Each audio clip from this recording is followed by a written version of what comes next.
Hi guys, so I got this fan stay that you can attach 12 centimeter fan to the case, and I touched it underneath the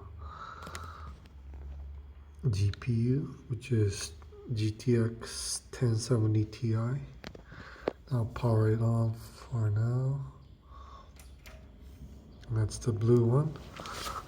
I can actually add up to 2 fans with this Fan Stay Pro made in Japan. It was pretty cheap. It was only about 1,060 or 90 yen plus shipping. And you can actually attach 2 fans with this, but since the cabling there is blocking, I only attached 1 fan. Yep.